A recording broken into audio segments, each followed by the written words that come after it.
இன்றைக்கி நம்ம கடலை சட்னி செய்கிறதுக்கு என்னென்ன பொருள் தேவைங்கிறத பார்த்துக்கலாம். இங்கே வந்து கடலை வந்து நான் 1/4 கிலோ எடுத்திருக்கேன். இதை வந்து நான் வறுத்து வச்சுருக்கேன். அதுக்கப்புறம் மற்ற பொருள் என்னென்னு பார்த்தோம்னா, நமக்கு கொத்தமல்லி 1 ஸ்பூன் தேவை. அதாவது இது வந்து வர கொத்தமல்லி, ஜீரகம் 1 ஸ்பூனு, மிளகு 1 ஸ்பூனு, புளி 1 துண்டளவு, அதோடு சேர்த்து 3 வரமிளகா, கருவேப்பிலை, கொத்தமல்லி கொஞ்சம்.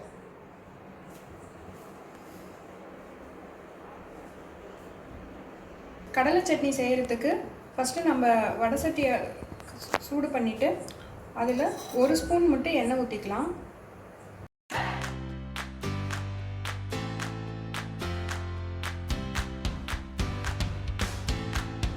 எண்ணெய் காஞ்சிருச்சு. இப்போ நம்ம வறுத்து எடுக்கிறதுக்கு ஃபஸ்ட்டு 1 ஸ்பூன் கொத்தமல்லி, சீரகம், மிளகு இது எல்லாத்தையும் ஒன்றா போட்டு வறுத்துருவோம்.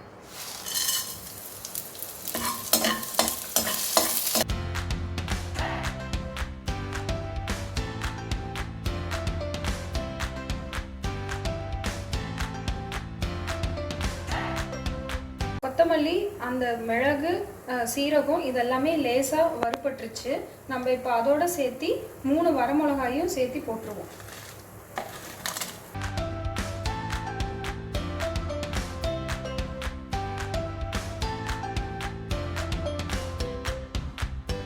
இப்போ நம்ம இதோடு சேர்த்து 1 துண்டு புளியும் போட்டுடலாம்.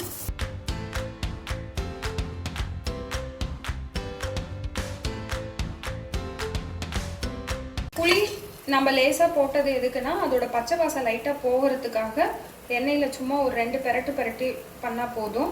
இப்போ இதோடு சேர்த்து எல்லாமே வறுபட்டுருச்சு. அதனால் இதோடு சேர்த்து நம்ம எடுத்து வச்ச கருவேப்பிலை, கொத்தமல்லியும் போட்டுடலாம்.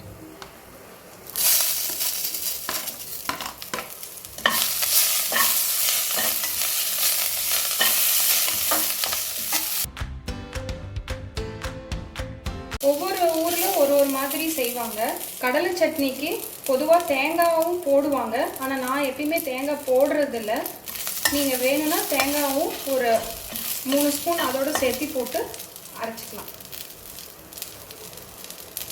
இப்போ இது வந்து வறுந்துருச்சு. இப்போ எல்லா ஐட்டம்ஸும் நல்லா வறுபட்டுருச்சு.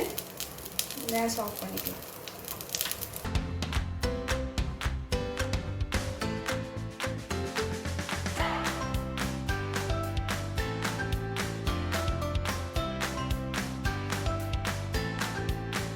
இப்போ நம்ம கடலை சட்னிக்கு எல்லாத்தையும் வறுத்து மிக்சியில் போட்டு வச்சுருக்கோம். இதோடு சேர்த்து நான் கொஞ்சம் கல்லுப்பு போடுறேன். இப்போ இதை நம்ம மிக்சியில் நல்லா அடிச்சிட்டு வருவோம்.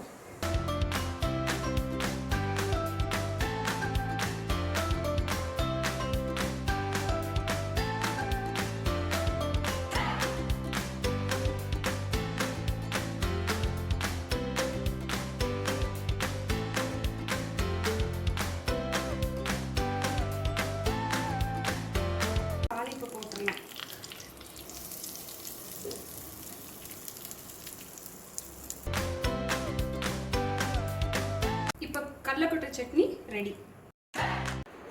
இப்போ நம்ம கார பணியாரம் செய்கிறதுக்கு தாளிக்கிறதுக்கு என்னென்ன பொருள் வேணும்னு பார்த்துக்கலாம். தாளிக்கிறதுக்கு கடுகு, அதோடு சேர்த்து சீரகம், பெருங்காயம். இங்கே பெரிய வெங்காயம் நான் வந்து 3 பெரிய வெங்காயம் மீடியம் சைஸில் இருக்கிறத எடுத்திருக்கேன். 1 கொத்து கருவேப்பிலை நறுக்கி வச்சுருக்கேன். பச்சை மிளகா ஒரு 3 பச்சை மிளகா எல்லாம் ரவுண்டாக கட் பண்ணி வச்சுருக்கேன். கேரட் வந்து இங்கே 1 கேரட் நான் எடுத்திருக்கேன். அதை பொடியாக கட் பண்ணி போட்டிருக்கேன். கேரட் போட்டால் நல்லாயிருக்கும் பணியாரத்துக்கு. அதோடு சேர்த்து மாவு 1 கப்பு. நம்ம குழி பணியாரம் செய்கிறதுக்கு மாவில் என்னென்ன தாளிப்பு போடுறோங்கிறது பார்த்துக்கலாம்.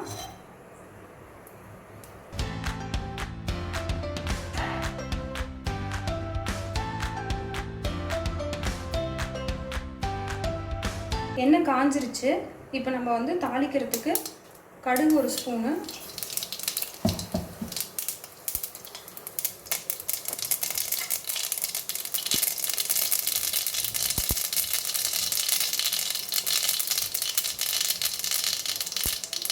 கடுகு பொரிஞ்சதும் 1 ஸ்பூன் சீரகம், அதோட பச்சை மிளகாய்,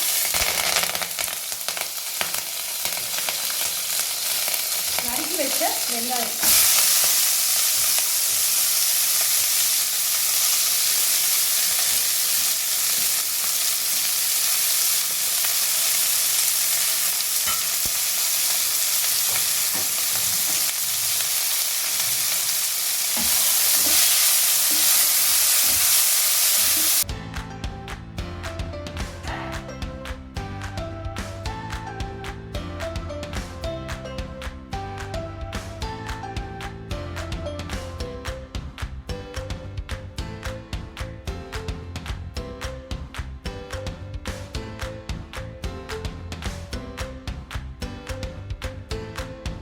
இதோடு சேர்த்து நம்ம ஒரு கேரட் பொடியாக நறுக்கி வச்சுருக்கோம், அதையும் ஆட் பண்ணிக்கலாம்.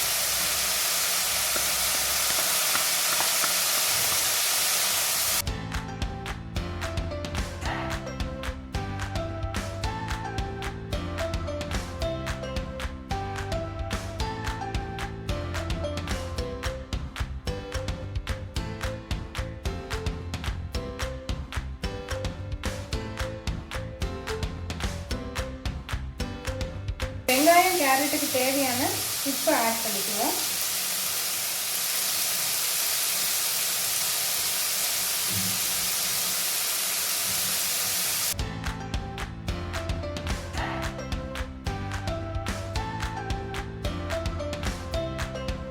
இப்போ வெங்காயம் கேரட் எல்லாம் நல்லா வதங்கி ரெடியாக இருக்குது. நம்ம இதை எடுத்து மாவோட மிக்ஸ் பண்ண போகிறோம் குழி பணியாரத்துக்கு.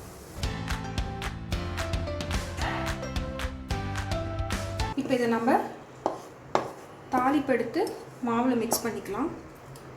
நான் மாவுக்கு ஆல்ரெடி உப்பு போட்டு கலந்து தான் வச்சுருக்கேன்.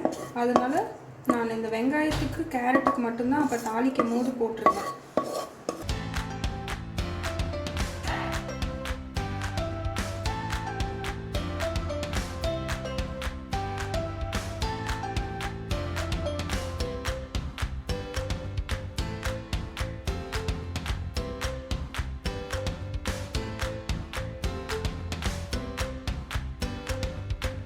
இப்போ நம்ம இந்த தாளிப்பு எல்லாத்தையும் மாவோடு மிக்ஸ் பண்ணியாச்சு. இப்போ பணியாரம் சுடுறதுக்கு மாவு ரெடி.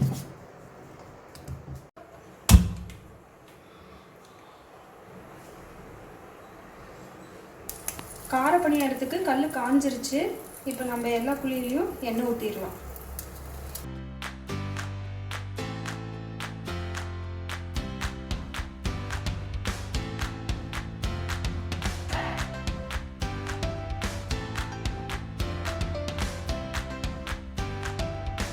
கார பணியாரத்துக்கு எண்ணெய் காஞ்சிருச்சு. இப்போ நம்ம ஒவ்வொரு குழியிலையும் மாவு கொஞ்சமாக ஊற்றலாம்.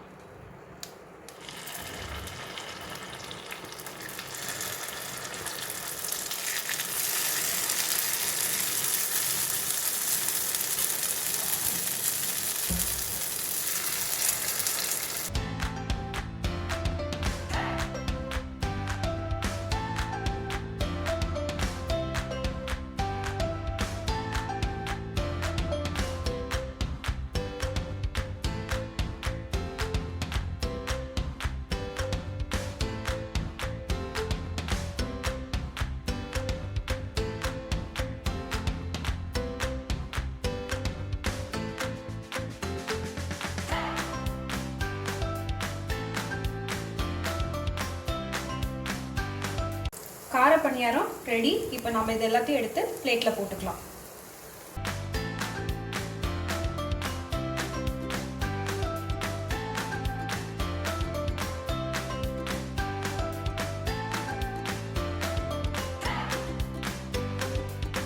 கார பணியாரத்துக்கு நாம் செஞ்சு வச்ச கடலை சட்னி.